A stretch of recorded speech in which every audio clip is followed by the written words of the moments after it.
tailor, we are taking a person who is mending your shoes and bags, and we provide those services free for the day, and we talk with the Resident Welfare Association. We call this as repairability cap.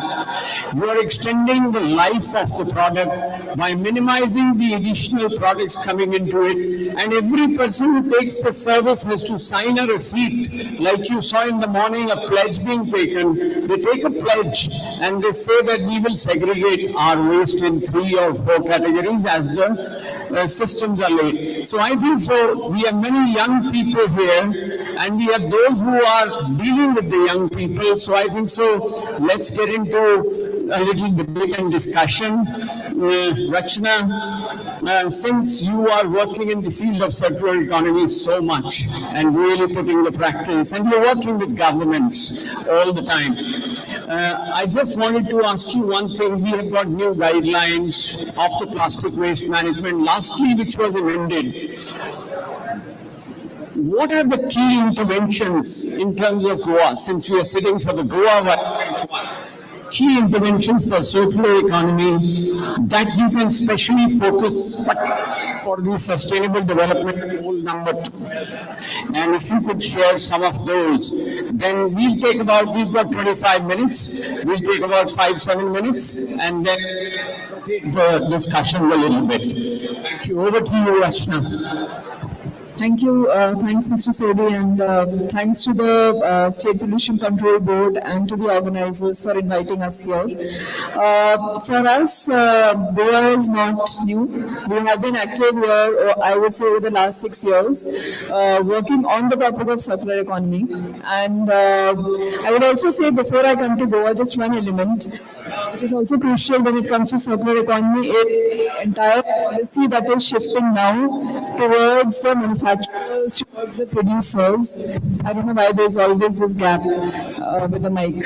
So anyways, there is this policy of extended producer responsibility, which is where the producer or the manufacturer is made responsible. And I don't know how many of you know, in fact, last week only, or this week itself, this guideline or the 7th, which is right now a draft, has actually come forward. Is this better? Okay. The 7th guideline, which is actually looking at scrap. I don't know what's the problem. Just keep it like this, okay? Just keep it like this. Difficult. I can't stand like this and talk like this. It looks like I'm a pop singer. Okay. Yeah. Okay. So yeah, the 7th guideline or the rules that came out was on non-ferrous scrap. I was just hearing the gentleman from the shipyard, and I don't know how much they right now received this information, or what does it mean of circular economy or waste recycling in a shipyard, because there is a non-ferrous is coming into it.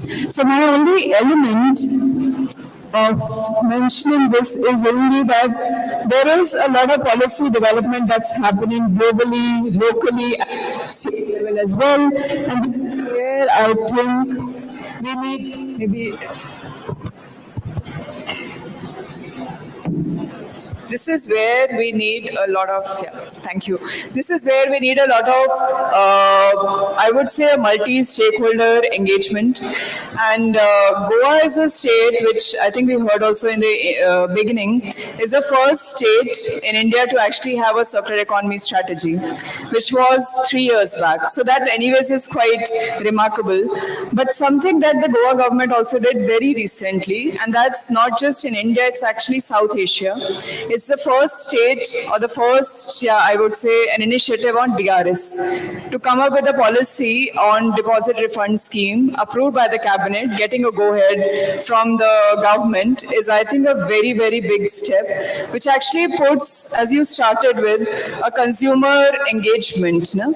Maybe I am a sensitized consumer, and when I come to Goa, about even for a tourism, I actually want to figure out, is there a sustainability practice that Goa offers to me?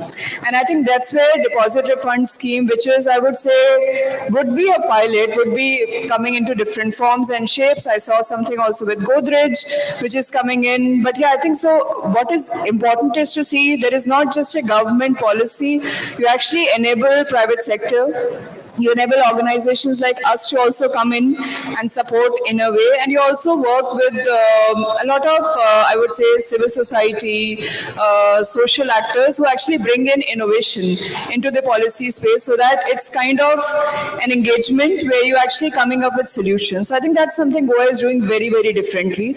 Coming to your question on SDG 12, when I saw the DPSC's presentation, I think on the SDG 12, there is still a lot to be done by the state. And when I just see some of their data which comes around hazardous waste, or even in terms of integrated solid waste, and of course, of all the studies that MAHUA and MOEFCC does, the Goa state stands very out, remarkably out when it comes to its implementation on waste management and the steps they are doing. But still, why in terms of the SDG 12 reporting, there are still a lot of gaps is because you still need technologies and also many a times decentralized solutions to come in. So I see there as a big scope. I'll maybe stop here and then hand it over to you. Rachna, brilliant. You were absolutely on the point. Ladies and gentlemen, I just want to say one more thing. You know, we have vibrant Goa, but we also have a vibrant chairman of the Pollution Control Board. Every time I meet, he incites you. So, you know, I'm staying in this Taj Hotel, and Ranjit was previously there, and they are taking many steps. I saw it in the hotel. I'm sure they're going to come into dispensing. But one thing, consumers, Government of India is going to bring very soon a generator's responsibility. That means we are all generators. Each one of us is generating waste, and each one is going to be made responsible by law. And you have to be in charge of that. And I see that the first Rachna, and it's going to be in Goa. You know, Goa leads the world in many, many ways. But I want to say one thing. आप सब दूध पीते हैं, दूध का packet खोलते हैं, yes or no, hands up. All दूध के पैकेट खोलते हैं. And now you know what we do? ये दूध का पैकेट है, तो हम इसको क्या करते हैं, यहाँ से ऐसे काट लेते हैं, ऐसे काट के नीचे फेंक देते हैं. And this is what is microplastic. 5 millimeters and less is microplastic. We are creating microplastic. Please don't blame anybody else. Microplastic is getting into the fish, and microplastic. Every packaging bag that we are opening, every packaging material consumption, for consumption, we are opening like this. Why can't we have it? If we are opening a sachet, we just tear it off and throw it. I can keep it like this, it doesn't get. My request to each one of you here is not to create microplastic by yourselves. Will you agree or not? Raise your hands. Photographer, take the photo. See, Patil Sahib is also taking it up. Good, sir. Thank you very much. This is the way we have to be. Small things begin at home. Okay, now we come to the person, Yogen. Yogen, you are the one who is really leading into the systems of circular economy in your institution. You are the one who is telling people what it should be and how it should be, and that's why we people are trying to do that. So tell me something. I don't want to be difficult. Tell me some of the concepts you are taking up in circular economy. Over to you. 5 minutes. Okay. Good afternoon. Good afternoon. Let me thank organizers first to giving me this opportunity to share with you. I'm a professor of a university. I can talk about institute or higher education institute. So let us consider it as any educational institute. As rightly pointed out Dr. Sodhi, he demonstrated a small activity that reaches the audience, right? So this is how we have to reach the people. So where there is our responsibility lies. So being a teacher, I may be a professor, basically I'm a teacher. So our work is to reach the people, that to common people, with the simple examples, with simple actions. So we have to be a role model to them. So to become a role model, so first, you know very well, action speaks better than words, what he has demonstrated now. So this is how we have to, disseminate the knowledge that we have in the higher education institute or whatever may be the educational institute, that we have to pass it to the common people. So students, through the students, it has to reach, because higher education or any education institute, so they are the primary centers for cultivating future leaders or innovators, we can say, or they are the really practitioners, equipped to address the environmental challenges which are there in the world, real world. So we have to design our curriculum. Already we have designed it. So environmental science, EVS, is everyone knows, because since from your childhood, pre-KG, LKG, you start learning EVS. After that, so our Honorable Supreme Court introduced compulsory subject in the degree classes as a environmental studies as a compulsory subject. So there's a wonderful thing that they have done. So they are learning it, but now a compulsory subject became, it's like a passing criteria just to pass that with a multiple choice question like that. So with a common sense, you just do it. So that will not help the society. So really we have to, what exactly we have to be a role model to the, how we have to be a role model to the society, that should be the center point to learn. So where the responsibility of the education institutes lies. Then initiatives. So we have to, beyond the classroom, so any educational institute should act as a living laboratory for sustainability or circular economy. How to produce a product, how to use it for a longer time, how to recycle it, that is very important. So that we have to learn from our teachers. Our education institute do that work. And of course, industry collaboration is required. There are a lot of funds in the industries, so they are ready to spend it also. But education institute must utilize in a proper way to reach the people. So that should be there. I think there is a short of time. Okay. I'll take you on the second question. Okay. Don't worry, we are not going to let you go. But we have to finish in another 7 minutes, sir. We promise you we'll do that. We've got some very articulate people here.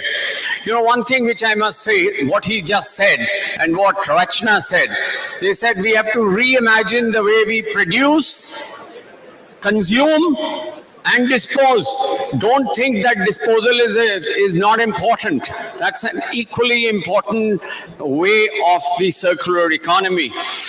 One thing more which I wanted to say, thanks for acknowledging. One thing which I want to say more, Government of India is become so,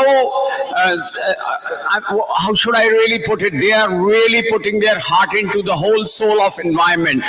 You would not believe that the latest rules which Rachna said on 22nd of March 24, they have brought out that compostable plastics and biodegradable plastics, they are not chemical plastics, my dear friends. All we are seeing and used to see is chemical plastic.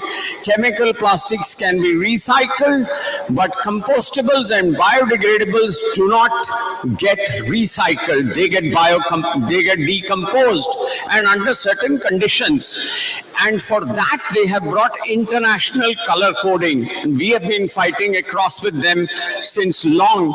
And it is so wonderful to hear that BIS is now putting standards across them, what color coding should be given, how the decomposition should take place. So otherwise it will end up in another 10 years as single-use plastics. What is it today? We are having 46% of single-use plastic and all that. Anyway, time is extremely short, but all I wanted to emphasize to the young students is that plastic is not bad, but we make it go bad. You know, we litter it, we burn it. We are so greedy, we make into small packets, and they are expensive, mind you. Don't consume small packets. I'm not against that. Plastic is a wonderful material. You see, when you have to be given oxygen, you can't put it in a metal. When you are to be blood transfusion, it is not going to be there. So we make plastic go bad, as I showed you. One of us, each of us will have to mandate it. Rachna, I'll ask you the last thing, and then I'll come to you. We will have 2 minutes each. We'll just have 2 minutes. Rachna, how do you see that circular economy is really impacting these small SDGs, these Sustainable Development Goals? Because you have been working very hard at that. Over to you. Sure. I think I already tried to touch it, but I'll take two examples. Say, for instance, on Sustainable Development Goals, and now the agenda that Ministry of Environment is looking at is actually to link circular economy with skill development. And I think that's where I think Ajay also mentioned about having skill development and job creation. And maybe that's an area where Goa could also look at. When you talk about decentralized solution, still the informal is informal. It's still not recognized. It is mentioned in the rules, but how do you operationalize? With all the EPR legislations, we have seen them not finding any space for the informal sector workers. So that's one area where I see it addresses all the SDGs if you actually talk about inclusive approaches on jobs. So that's one area.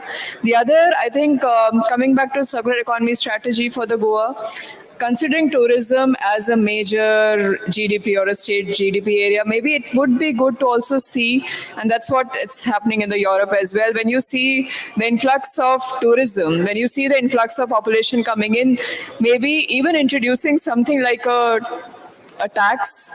I'm not saying what volume of that tax should be, but still introducing a tourism taxation, at least for the people coming from India or wherever. Why not introduce it? Otherwise, DRS and other schemes will still feel this VGF funding could probably actually come from a taxation that is actually coming out of tourists. It's not coming from your local population. And why not? Because they are coming here, they're using your resources, and it's good, it gives you revenue, but why not look in that field? Because, I think if you talk about revenue generations, and EPR is one modality for that, where at least the urban local bodies should actually be getting benefited, not other actors largely, and that's how EPR is also designed for. So maybe that's one element. Where the other, even in terms of when you see departments all getting involved with something like this, I still feel the need to introduce something around sustainable taxation related to tourism. So these are, I think, addresses some of the SDGs. We are not going into details given the time limit, but yeah. Over to you. Well, thanks very much, Rachna. You're absolutely dot on. And I want to take it further with you, Yogendraji, just for another 2 minutes or so. What are those initiatives which you think should be in the education system for circular economy so that people can practice? You were saying some beautiful things. Over to you. Thank you. Actually, as I told, we must be role model to others. To become role models, so we have to practice this. Unless otherwise we practice this, we are not able to tell the people to do it. So in our university, in our department, I'm the head of the department, Environmental Science over there. In a program, I started an initiative called Sustira. I bought 2 cycles, only 2 cycles, 2 plus 2, 4 cycles I bought. So symbolically, I released it to the students. Anybody can use this cycle for their purpose. So That was a small initiative that I have started. So within 3 months, there was a huge demand, everybody asking for cycle. So then with the help of Sujit, I bought more cycles, even chairman also, Mahesh Patil also helped me to get more cycles there. So I bought more cycles. Now in our campus, so everybody wants to have the cycle. Beautiful decathlon cycle I have bought.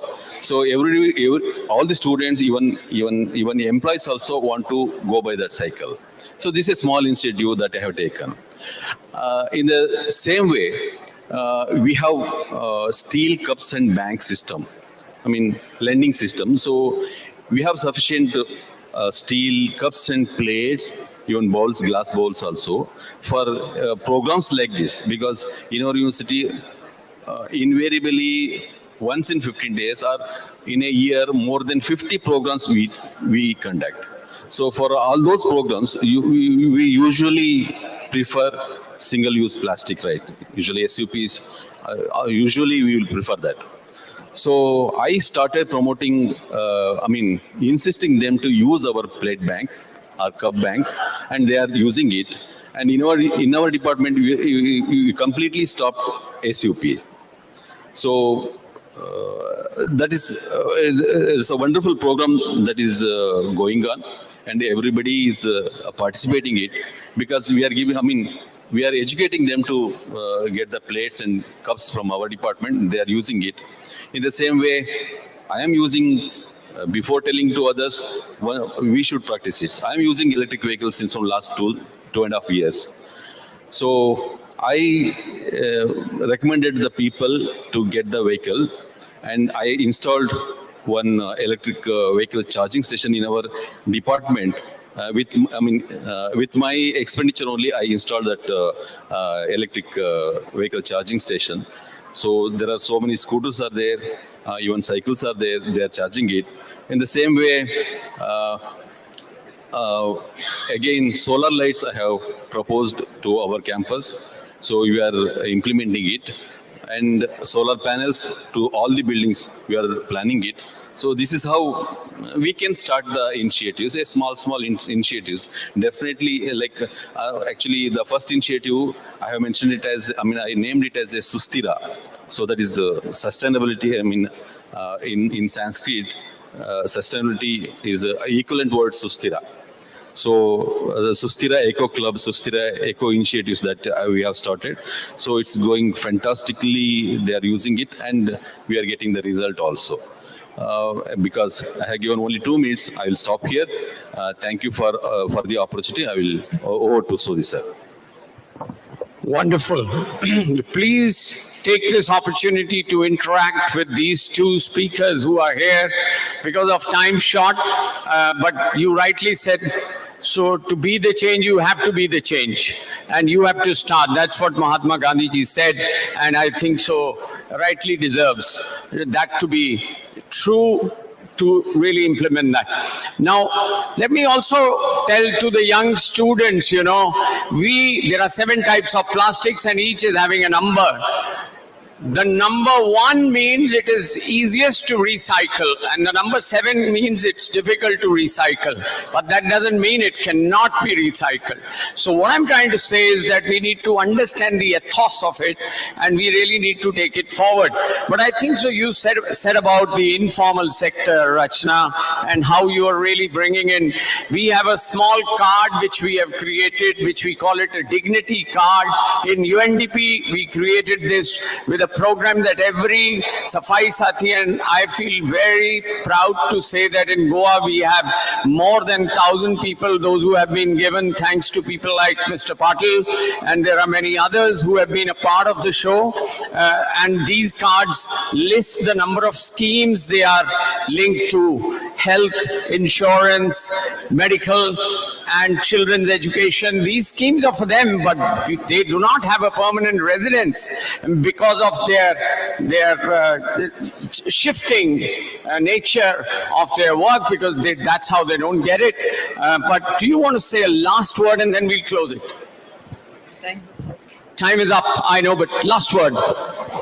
No, I think it's very interesting when you talk about this, but I would still say that at least the decentralized solutions do offer a change, and we are in a big way, I think, supporting the state of Goa, and we would be interested to take that up further as well. Yeah. Thank you very much. You want to say a last word? In a few lines. Only one line. I think we have to bridge the gap. The gap is generation gap. What we are talking is we are not able to reach the younger people now. So that we have to bridge the gap. I don't know how. We have to do it. Otherwise, it is very difficult to get it done. Thank you. Thank you very much. Wonderful. Thank you very much. It was lovely having you both. It was a joy. Over to you. Sir. Thank you so much, Mr. Sodhi, Dr. Arora, and Professor Yogendra K. May I request Shri Ajay Gramapati to come on stage and present mementos to the panelist.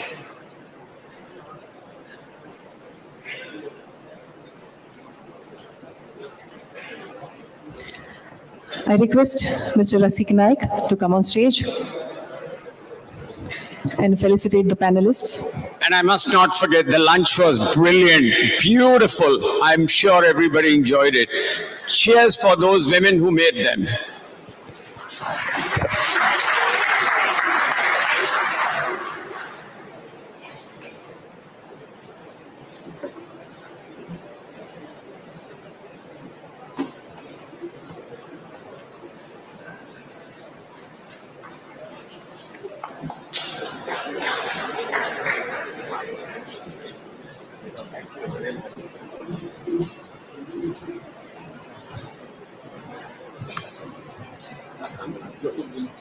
Professor Yogendra K.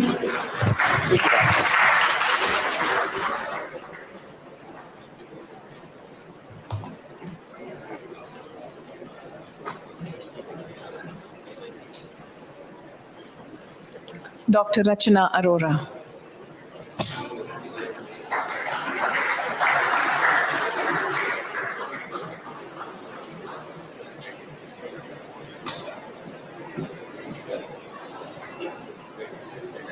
Thank you so much.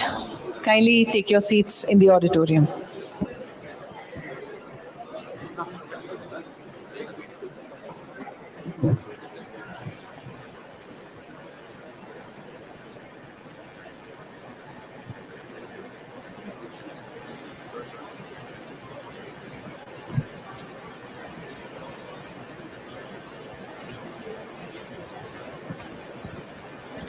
Let's move on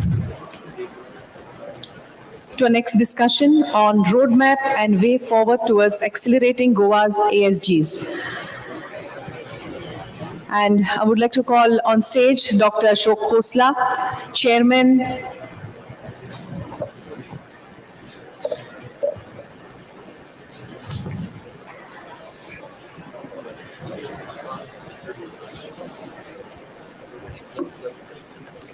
Dr. Ashok Khosla, Chairman, Development Alternatives. Dr. Sunil Pandey, the Energy and Resources India.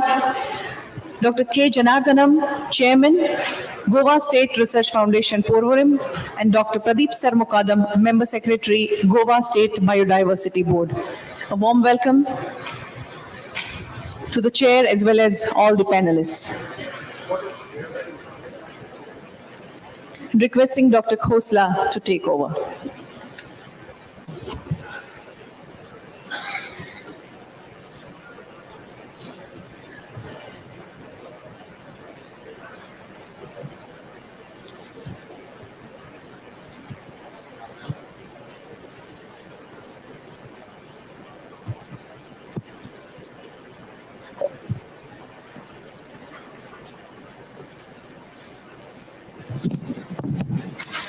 Okay, let's get started because the Chief Minister will be coming and we will have to wrap things up in time.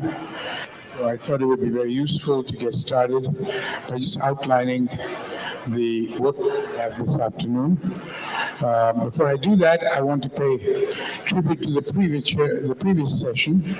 The chairperson of that session, the moderator, asked me to point out that I have now taken to wearing CE clothes.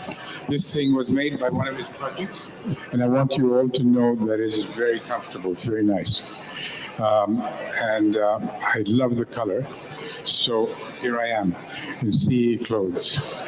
The session that we're dealing with now is to look at how we develop and evolve a roadmap on the way forward towards accelerating goals, SDGs of Goa.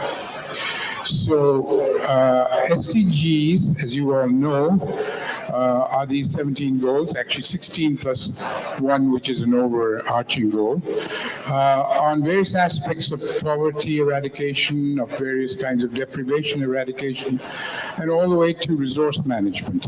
So they affect the lives of both rich and poor people, poor countries, and the SDGs are really a bargain for the North and the South, East and West, to be able to bring about a more sustainable planetary regime of how we live with our limited resources and all the planetary boundaries, including climate change, including species extinction and biodiversity loss, and all these global issues, how we deal with them at the individual national and individual household.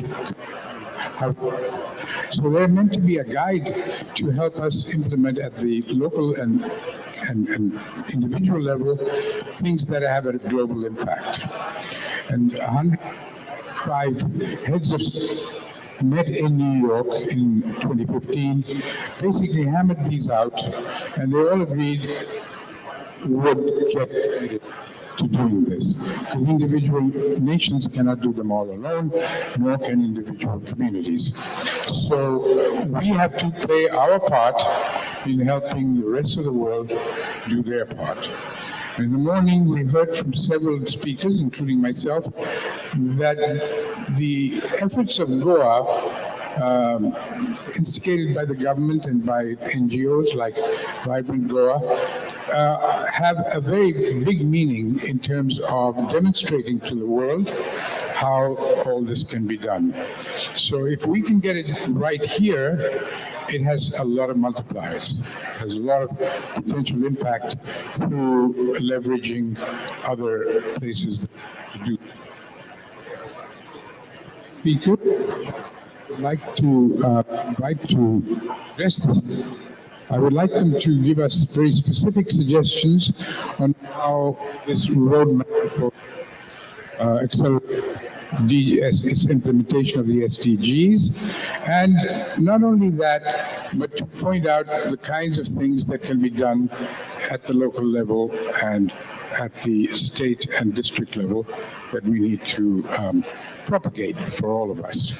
So I have on the panel, as I say, a large number of very eminent people, including Sunil Pandey from TERI. As you know, TERI is one of the #1 among the top NGOs in India working on these issues.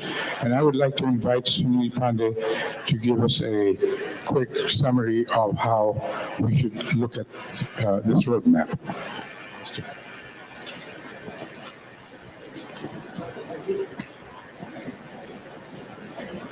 Thank you, Mr. Khosla. And I would quickly like to point out 2-3 things on the roadmap side. Many of you might know that Goa is the only state which has adopted resource efficiency action plan. So, resource efficiency as one of the toolkit in achieving circular economy, what we discussed very elaborately in the last session, can actually, the blueprint is already there. It has to be implemented. And one of the vibrant sectors in Goa is tourism sector. There, and one of the problem which tourism sector often faces, which also was partly flagged out in the previous session, is the packaging which they use. use.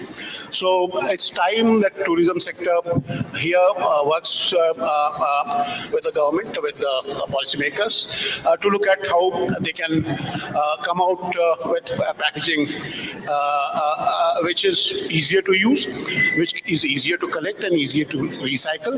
Taj Group already in the session before has mentioned various initiatives which they have taken. I'm sure that can be also percolated to other tourism stakeholders. So that's second point.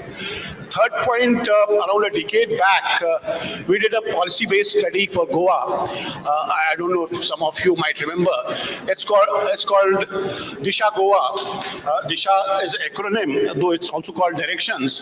But Disha was an acronym for directions, innovations, and strategies for harnessing action. And what we did was we looked at several key sectors. And that time the mining was still there. It subsequently got banned after that, iron ore mining especially.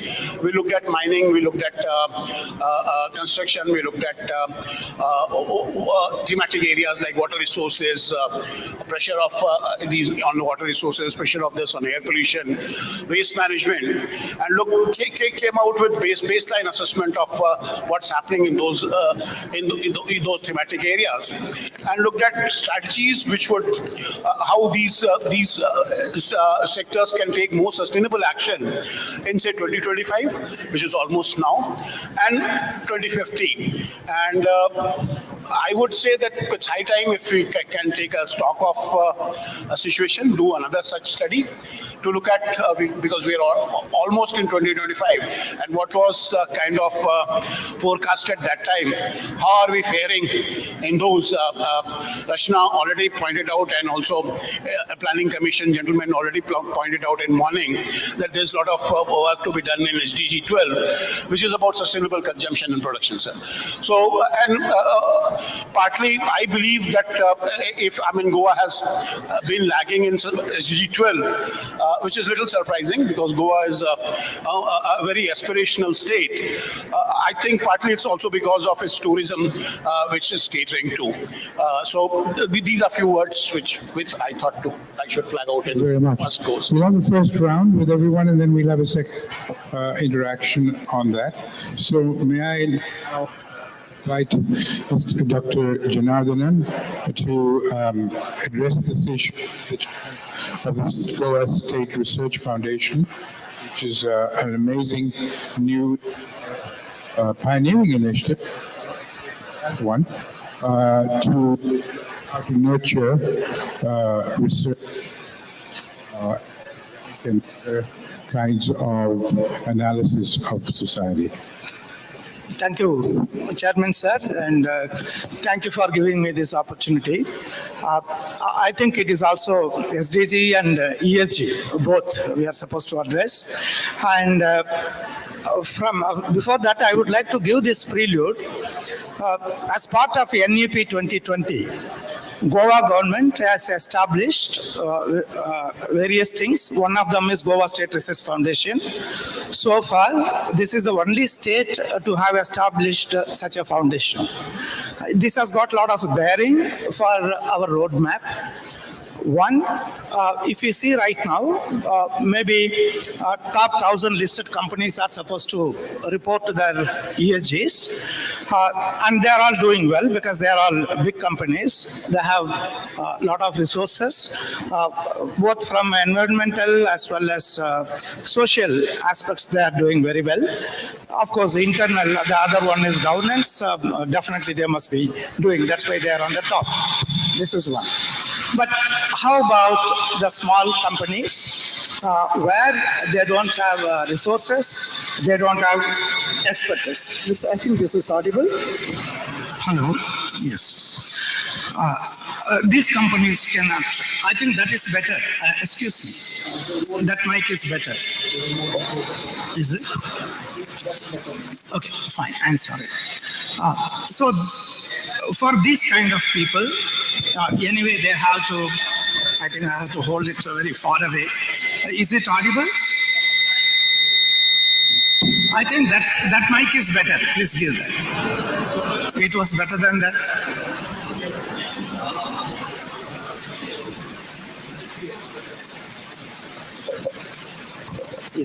Hello. Is it okay? Yeah. One, there is no systematic, unified template for ESG reporting. This is one. And we don't have experts available. This is point number 2. And we are lost. Most of the companies are lost. One day they have to report because they will be coming under this purview. Now our organization come into picture here. We have a lot of experts working in silos, and these people have to be brought together. We have to work with these industries, and we will be doing that so that we will be developing actually bringing together the required expertise for this particular purpose. So this will be one of the important item in the roadmap for implementing ESG and for complying with that. Thank you. It's very interesting, and I think we need to keep in mind, and I will come back to that a little later, that every activity we do has the potential of having negative consequences. So we need to be now able to optimize the system by choosing those things and the way we do those things to minimize the costs and maximize the benefits. So may I now invite Dr. Pradeep Samakadam, who is the Member Secretary of the Goa Space State Biodiversity Board, which handles the most important issue, I think, any state in India, but particularly Goa, faces, which is to prevent extinction and to be able to manage and conserve the biodiversity and ecosystem services of the state. So may I invite you to address that. Thank you, sir.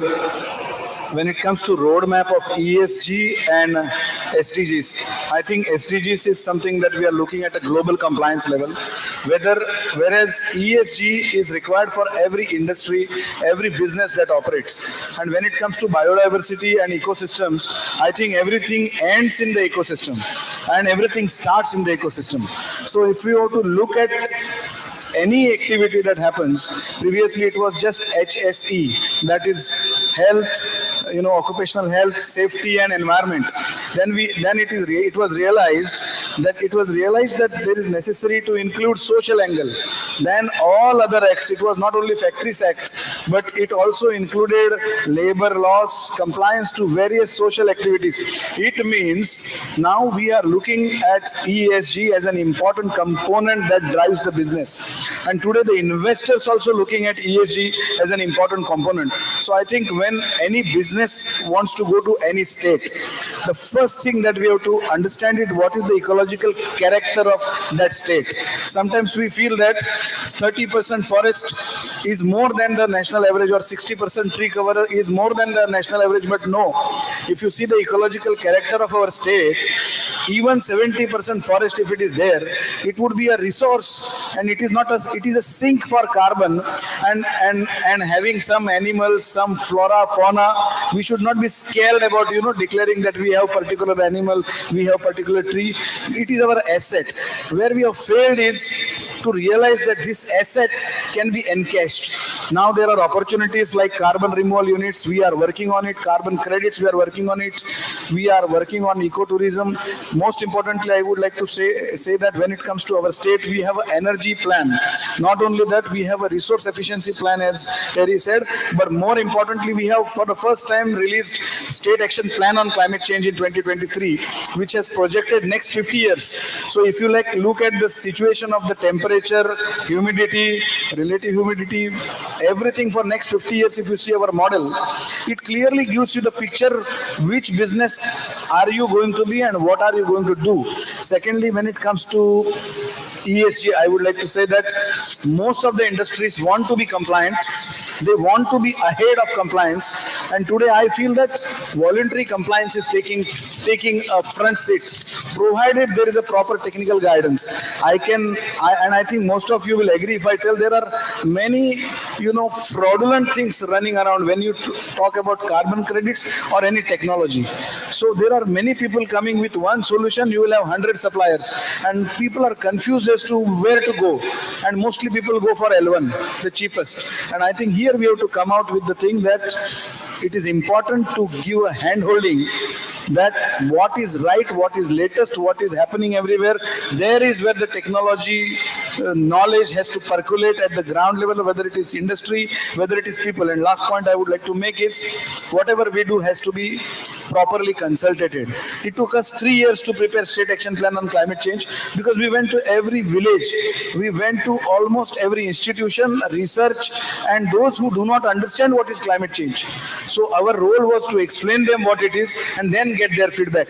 And there is a notion that whole knowledge lies only in the academia or only in the research session. I would like to state that with the people's biodiversity registers that we prepare, we come to know that the repositories are there because we know only 1.2 million of the 8 million species.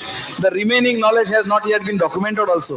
So if that is the situation, I think we have to be humble, we have to percolate, we have to listen, we have to be consultative, we have to look at the way forward with having proper footing in the ground. That's what I would like to say. Thank you so much.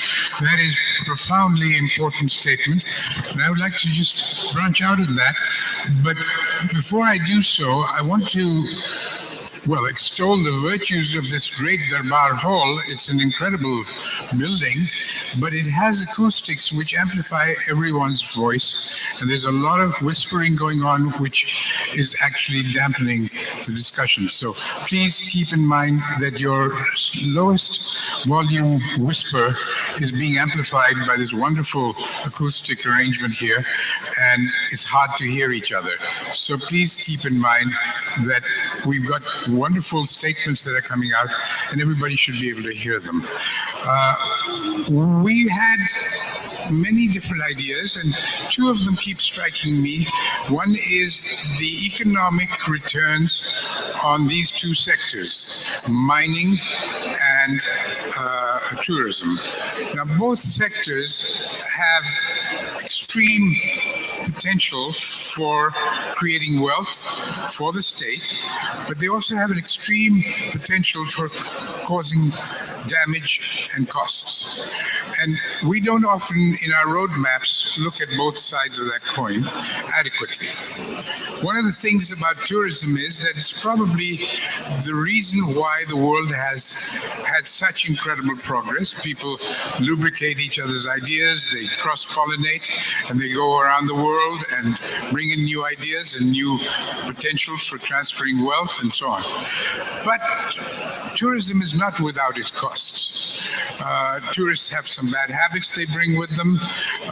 They need certain kinds of services that are not necessarily in consonance with the local customs or local moral requirements. They bring in all kinds of diseases sometimes. There's all kinds of costs to tourism, and I think we need to be sure that the roadmap doesn't neglect an understanding of those costs, because you don't want to be pessimistic about progress, but there is no point in having certain kinds of progress which in essence negate themselves because of their basic negative impacts. So both tourism and even more mining is the proverbial what would you say, damage to Mother Earth.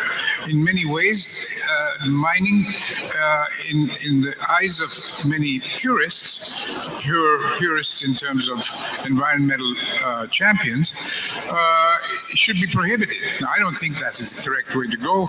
And what I think is important in making the roadmap for mining is to maximize the benefits and minimize the costs. Jobs, the ability to design mining systems to be properly managed, rehabilitated, etc. These are all good things. But the roadmap must identify both sides of that coin before anyone can make rational and meaningful decisions.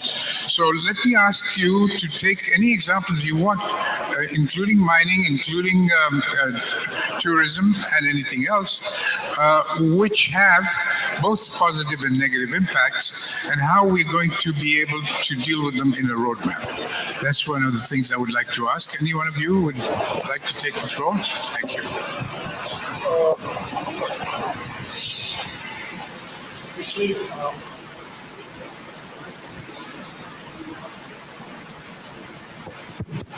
Quickly, sir, responding to your question on tourism first. Rachna said in previous session, sir, that there should be cess on tourism, basically to regulate tourism.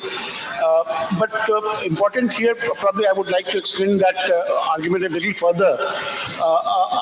Like coal cess. When coal cess was collected, I'm not sure how much of that actually went into pollution control and addressing impacts of coal on environment in terms of air pollution in most of the cities. So here one needs to ensure that if there's a tourism cess, the cess collected should be flowing back to improving adverse impacts of tourism, which in some cases is also deterring because of irresponsible tourist behavior, which sometimes is difficult to control because fortunately or unfortunately, Goa, there's a long hours of tourism in the state in a day, and you can't monitor everyone coming in and spending time here every time. So to address, other than cess, to address some of these issues with another vertical of GIZ, working on waste management issues and circularity in waste management, what we proposed, City Corporation of Panjim, is to start an initiative which we call Shop with Your Waste campaign, where what we did was we identified some grocery shops and we also identified a plastic waste recycler who agreed to take plastic waste which are collected by these grocery shops. So not only plastic waste but any packaging waste. So anyone finding any packaging waste on the road, if he can collect and if he can bring to these shops, they turn that into credit, and in return he can purchase any of those grocery items present in that shop. It's not monetized, but he can, through those credits, a person can purchase those things. And then whatever packaging a shop accumulates, at some point of time, recycler comes and takes it. So this had very positive impact, though I mean I'm not saying that littering got controlled, but at least what was littered was picked up by someone who knew that there can be some benefit of that depositing into these designated shops. Thank you. So Yeah. So that we found had a very, last time when we were talking to CCP, they were very happy about the episode and they thought that they would also like to expand it further in the city. Very good.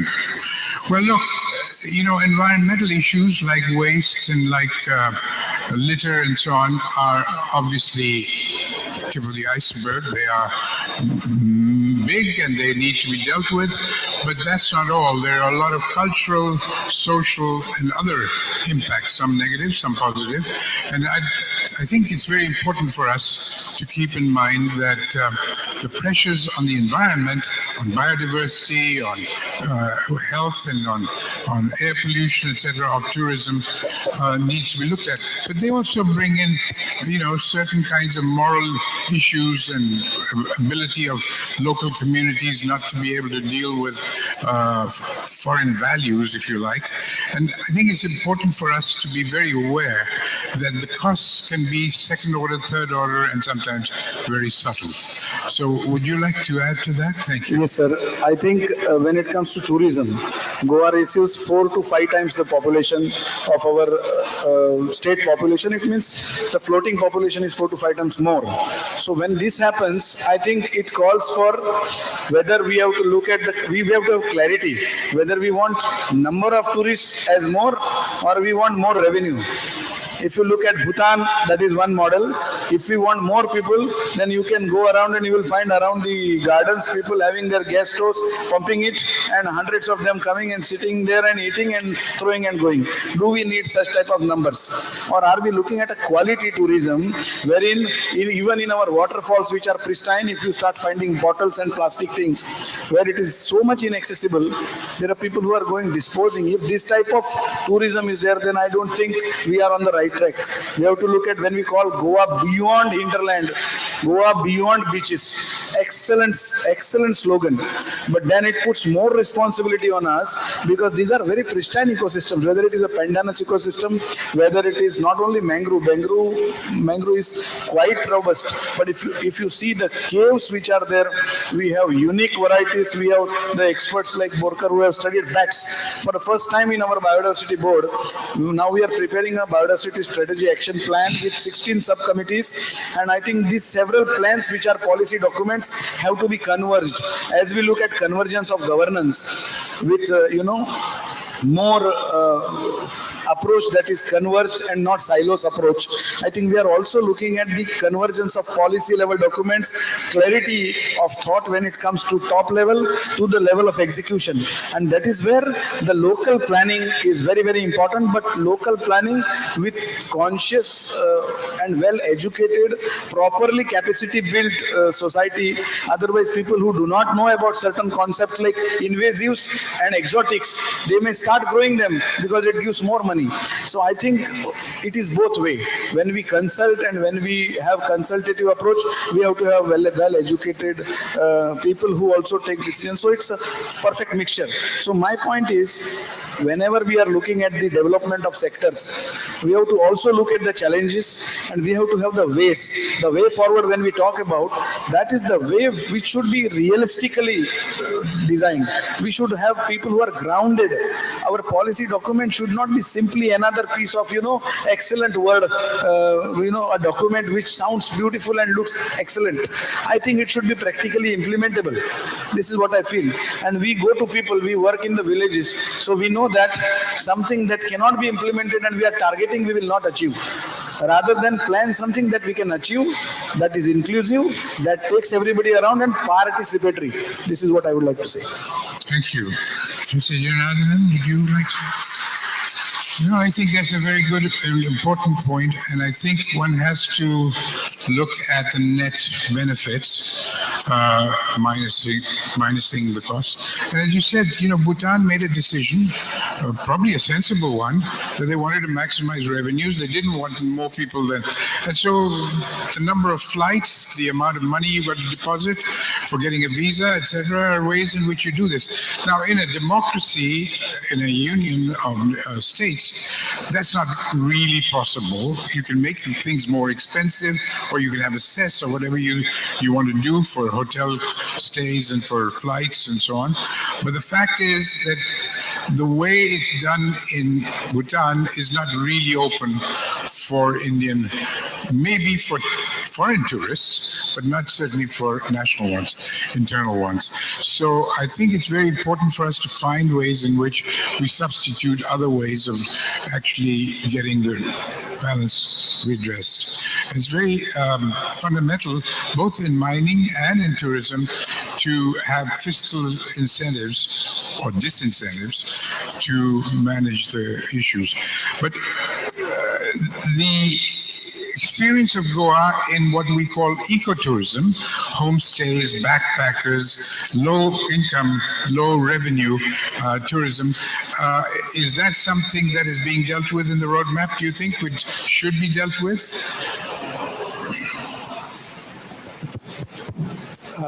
Yes, that is being talked a lot about, promotion of ecotourism. But if you go by the definition of ecotourism, whether whatever we are promoting is really fitting into that is the question. Anything you take people into the wild, then it is considered as ecotourism from the people who are promoting this kind of tourisms. Ecotourism in real sense should not be damaging the ecosystems. It should be beneficial to the people who are part of that ecosystem. But that is not happening. So if I am the ecosystem promoter from elsewhere, I go set up my shop somewhere deep inside the forest and I do my business, then it cannot be considered as ecosystem. This has to be properly redefined again, and from that point of view we have to promote ecotourism. Otherwise, whatever is happening in the coastal tourism sector, probably we are going to do the same thing elsewhere. So this has to be taken care that way. Thank you. So on this, I would like to just say, if you go into 80s, of course, I was very small at that time, but I know my friends from the coastal areas that the people used to come from Germany and other countries who used to stay in their homes. It means the original tourism of Goa was in similar situation. It was within the carrying capacity, but the quality was different because there was a trust between the people. They knew each other. They used to share each other's letter. I know these things because I have many friends on the coast. But later what happens is when this boom happens in any sector, and this boom comes with second home investments, people coming from professional, background, trying to brand it and place it in such a way that it is not what we can offer, it is what the other person wants. And when this starts, I think there is a very keen line where you have to separate that, not beyond this. That is to maintain cultural, ecological, socio-ecological identity of that particular region. And if we don't put this line, I think what happens is then we cannot control it. Once you have these things in your society, then howsoever you say that we will not enter, we will not allow somebody to, you can't control it. We have to understand, and with our experience, I think we have understood a lot. I think those who are with me, so we have to initially control it. It is very tempting to see new ideas and we get excited, okay, let's bring something new. But we have to, now I think we have come to a level in Goa where our saturation points has gone, and we for the first time had landslides. Honorable CM was very kind enough to, 2 hours he listened to our landslide presentation where we identified more than 55. GSI has identified landslide prone areas, and for the first time 2 kilometer long landslide was there in 2021, which was known after a few days. So if that is the situation, sir was a member, many others are here. So point is, we have to understand not only carrying capacity, but we were talking about limit, LAC, what we talk about it. And there are many other terms. See, we were looking at so many terms since morning, circular economy, this and that. So we are branding the same lifestyle for environment. But what is more important is, can we practice it? Can we practice lifestyle for environment? It is very important that this is a big concept. I think if we practice only lifestyle for environment, all other environment problems will solve. That's what I feel. Well, thank you. I think they're very insightful, and I think it's very important. My own experience with tourism in Goa, which is 50 years ago, when I came here, there were 100,000 people on Kalangut Beach alone. It was a massive tourist attraction, and it left behind, I'm sure, a lot of damage, but it left behind a reputation for tourism which has lasted for a long time to attract higher value, higher revenue tourists. And I think one sometimes has to make an investment, I suppose, in order to build up a brand, in order to position the system. But it seems to me that we have to be a bit careful in Goa with the fragile ecosystems and the ability of the natural resource base to be able to survive the kind of onslaught that large-scale tourism does. And as I say, in Sikkim, in Bhutan, they've been pretty fortunate in having visionary policies, which are generally positive in their impact. And we need to try and learn actually from them, and also maybe from places like Slovenia or Costa Rica, which have done amazing work in managing the tourist facilities to be less damaging to nature as well as to society, because cultures are very vulnerable, and the issues of, for example, crime, prostitution, and a variety of other, alcoholism and drugs. These are all things that often tourism brings and are very costly to society. So we do have to learn how to deal with that. And I hope that the roadmap will address them. But let's go beyond tourism. The roadmap is looking at ESG, and ESG is not just for the mining sector or for the tourism, but it's also for industry, and it's also for commerce, and it's also essentially for individuals in living in a society. And I think it's very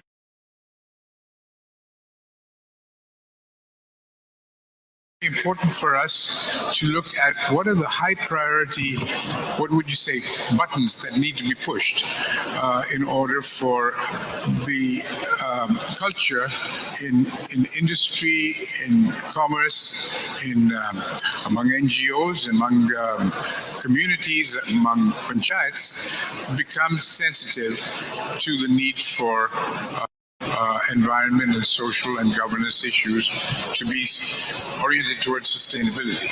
So it would be very interesting to look at, I think, in your roadmap, the ability to identify how do you design and then implement incentives for panchayats, for businesses, for CEOs in companies to be able to do what is right for sustainability. And maybe the roadmap needs a little more on that, and perhaps you could give us some reflections on how you would do that.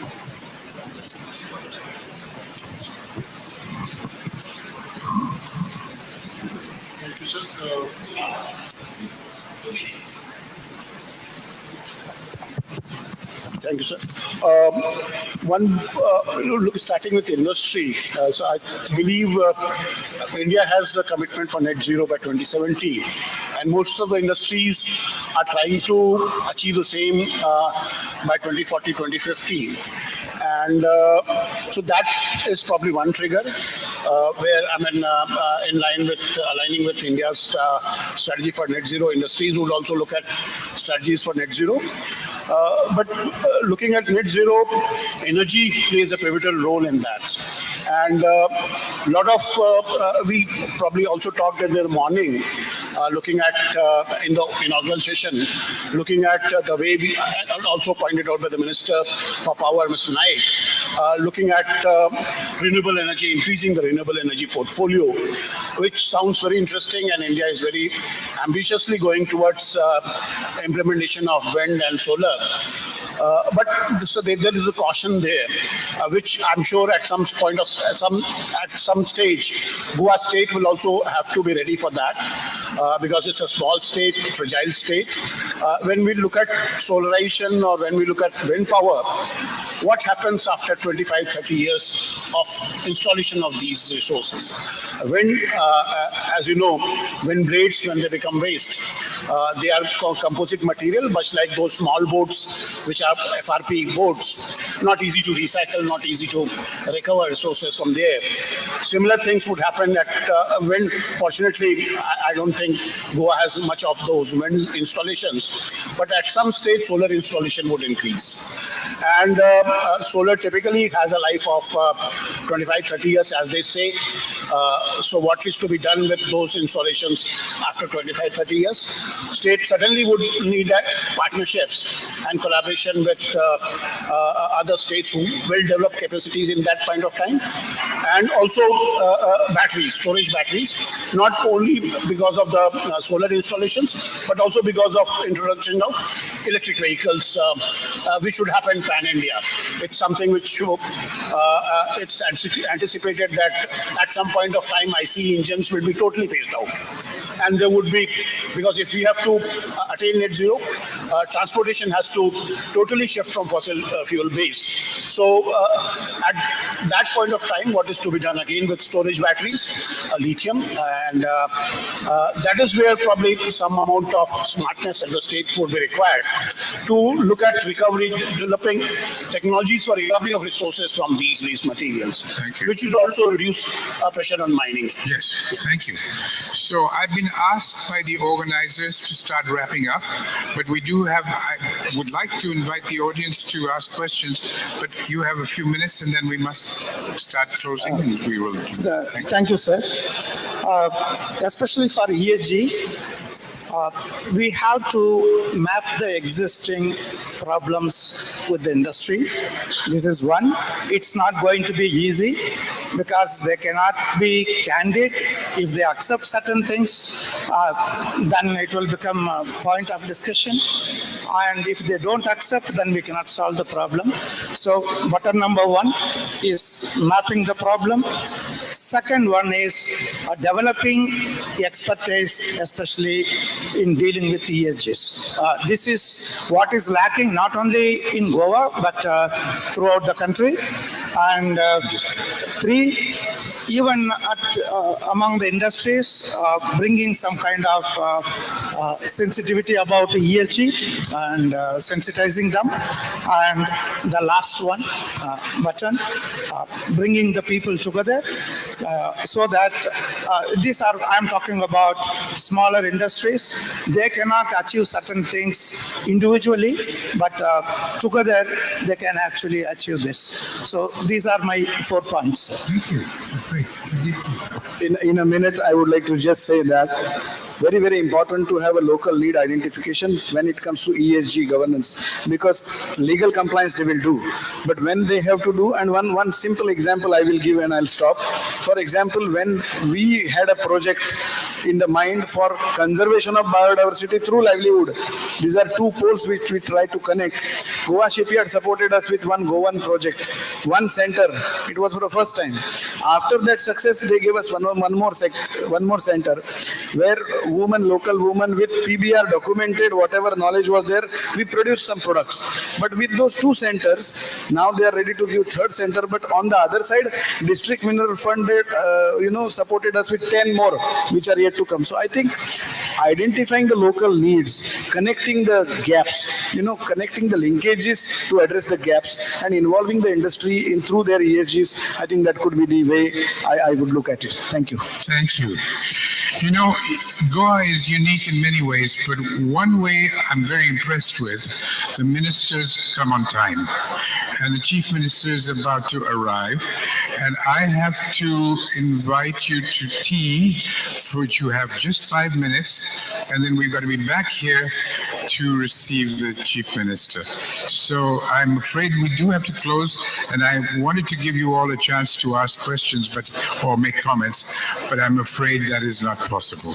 So thank you for your patience. Let's go have a quick cup of tea and then be back here in about 7 minutes, 8 minutes to receive the minister. Thank you. Thank you, sir.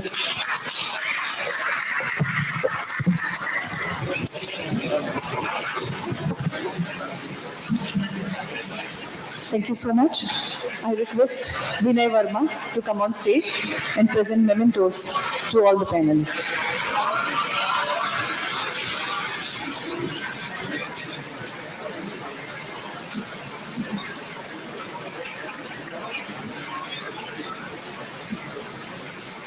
Shri Sunil Pandey from Terry.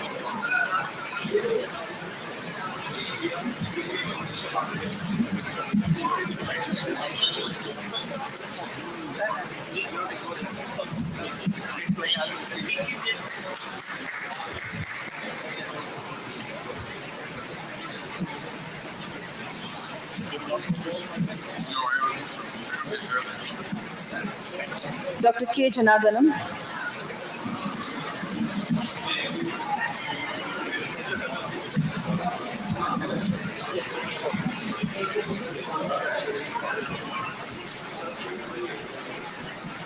And Dr. Pradeep Sarmukadam.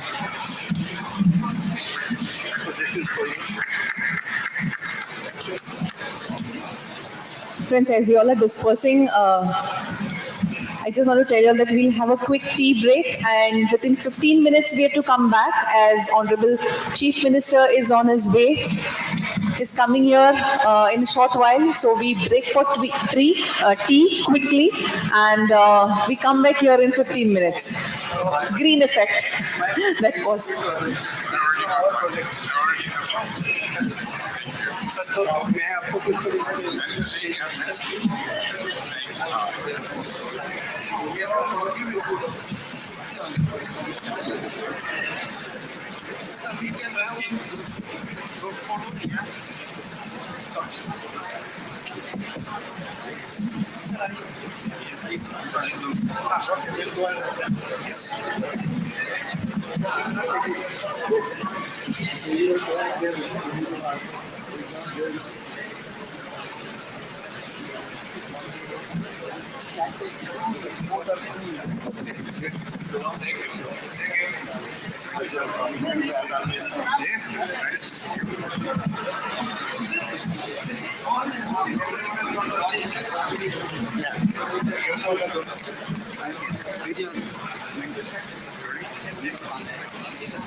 Great man.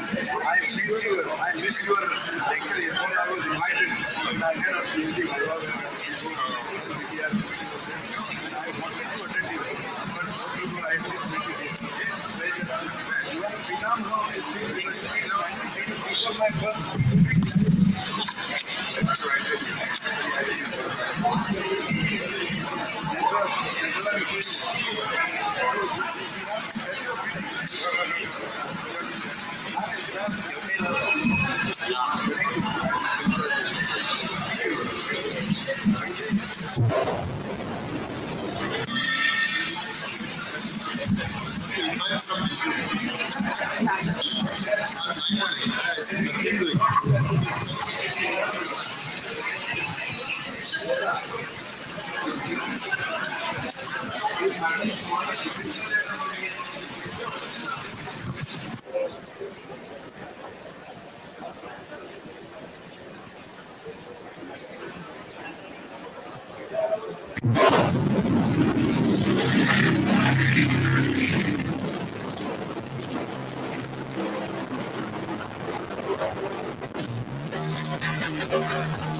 Honorable members, I have received a notice under 267 by Sri